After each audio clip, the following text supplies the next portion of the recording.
پیش لفظ قرآن کریم کے بعد ہماری ہدایت کا سب سے بڑا سرچشمہ چہاردہ معصومین علیہ السلام کی احادیث ہیں۔ بغیر ان کے احکام قرآنی سمجھ میں نہیں آ سکتے۔ قرآن کی اجمال کی تفصیل، متشابہات کی تعویل، آیت کے شان نزول، واقعات کی توضیح، احکام کی عملی صورت، ناسخ و منسوخ، عام و خاص کا علم احادیث معصوم کے سوا اور کسی ذریعہ سے نہیں ہو سکتا۔ معصوم کے سوا ہم کسی کے قول کو قابل وثوق اور لائق اعتماد نہیں جانتے، کیونکہ گھر والا ہی گھر کی باتوں کو خوب جانتا ہے۔ جن کے گھر میں قرآن نازل ہوا ان سے بہتر قرآن کو سمجھنے والا کون ہو سکتا ہے؟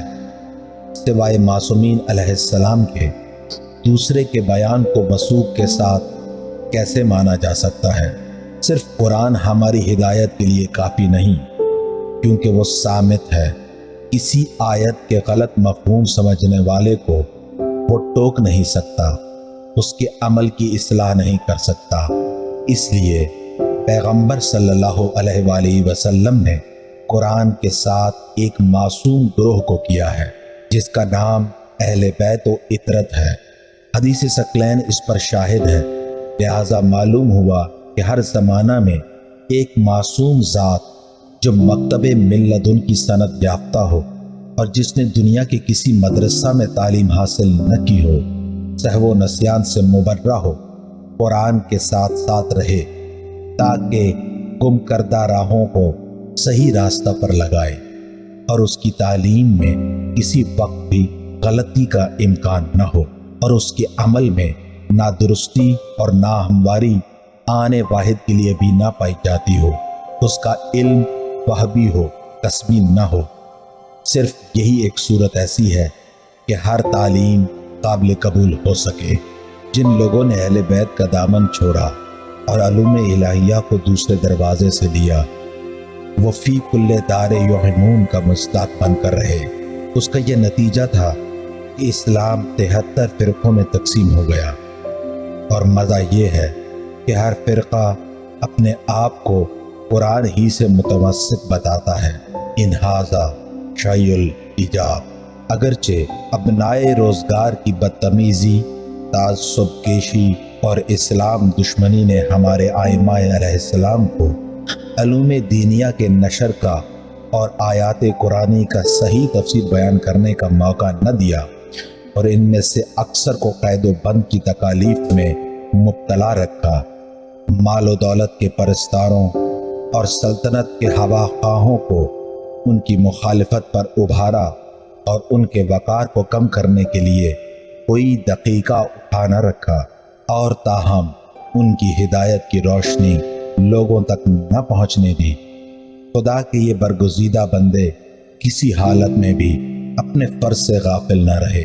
تیرا و تار قید خانوں میں بھی تعلیم و تبلیغ کا سلسلہ بدستور جاری رہا، کیونکہ ان کی مقدس زندگی کا مقصد ہی صرف یہ تھا کہ خلق اللہ کی ہدایت کریں۔ لہٰذا اس راہ میں جن تکالیف کا بھی ان کو سامنا ہوا، بخوشی خاطر ان کو برداشت کیا۔ زمانہ کی ظلم پسندی اور ستم ظریفی اس سے زیادہ کیا ہوگی۔ جو لوگ ان کی خدمت میں علم دین حاصل کرنے کے لیے آتے تھے، ان پر سلطنت کی کڑی نظر ہوتی تھی، ان کو حکومت کا باغی اور غدار قرار دیا جاتا تھا، معاشی مراعات ان سے سلب کر لی جاتی تھی، طرح طرح سے ان کو ستایا جاتا تھا۔ انتہا یہ ہے کہ اس منحوس دور میں ائمہ اہل بیت میں سے کسی کا نام لے کر کوئی حدیث نقل کرنا ناقابل معافی جرم تھا۔ اس کے قتل کے لیے تلوار تھی یا زہر کی پڑیا۔ ایسی حالت میں یہ معجزہ ہی کہا جا سکتا ہے کہ ان ہولناک واقعات کے ہوتے ہوئے بھی ان حضرات کا کلام محفوظ رہا۔ ہمارے ائمہ میں سب سے زیادہ احادیث بیان کرنے کا موقع حضرت محمد باقر علیہ السلام اور امام جعفر صادق علیہ السلام کو ملا، کیونکہ سلاطین وقت اس زمانہ میں سلطنت کی پیچیدہ مسائل سے دوچار تھے اور سلطنت کا انقلاب رنگ لایا تھا۔ حضرت محمد باقر اور امام جعفر صادق علیہ السلام مسجد رسول میں درس دیتے تھے۔ دور دور سے لوگ احادیث سننے کے لیے مدینہ طیبہ میں آتے تھے۔ حضرت امام جعفر صادق علیہ السلام سے حدیث نقل کرنے والے 4000 آدمی تھے۔ ان میں امام ابو حنیفہ، امام مالک، سفیان ثوری، شعبہ ابو عاصم اور یحییٰ انصاری جیسے لوگ جو سواد اعظم میں ائمہ حدیث سمجھے جاتے ہیں شامل تھے۔ اس عہد مبارک میں 400 کتب احادیث مدون ہوئیں۔ دشمنان اہل بیت کے تعصب آگئی دور اور بہیمانہ دست و برد نے انہیں تباہ و برباد کرنے میں کوئی کسر اٹھا نہ رکھی۔ نہایت بے دردی سے بنی امیہ اور بنی عباس کے دور میں شیعوں کے کتب خانے نظر آتش کیے گئے۔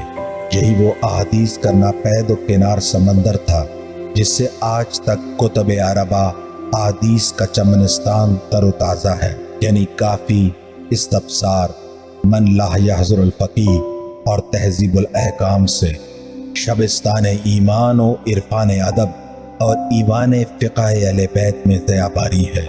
زمانہ کے نامساعدت، سلطنتوں کی انقلابی ہلچل، علماء اسلام کی انتہائی تعصب اور بادشاہان وقت کی اطرت رسول سے دشمنی نے مسلمانوں کو ان حضرات کی احادیث سے ایسا ناکارہ بنا دیا کہ لوگوں نے ان کو کسی موضوع پر درخور اعتنا نہ سمجھا کیا۔ یہ سن کر آپ کو تعجب نہ ہوگا کہ ابو ہریرہ جو فتح مکہ کے بعد ایمان لائے تھے اور جن کا شمار فقراء صفا میں تھا اور جن کو رسول خدا صلی اللہ علیہ وآلہ وسلم کی محبت کا شرف زیادہ سے زیادہ 2.5 سال ہی تک حاصل ہوا تھا، 5374 احادیث مروی ہیں، جن میں صرف بخاری میں 446 ہیں، اور حضرت علی سے کل روایتیں 586 اور حضرت فاطمہ الزہرا سلام اللہ علیہا سے کل 19، باقی ائمہ سے 0 محض۔ صحا ستہ وغیرہ میں قاتلان حسین اور دیگر بدنام دشمنان اہل بیت تک سے 1-2 نہیں، بہت سی حدیثوں کو نقل کیا گیا ہے، لیکن ان معصوم ہستیوں کو حدیث کے ہر سلسلہ میں نظر انداز کر دینا ضروری سمجھا گیا ہے۔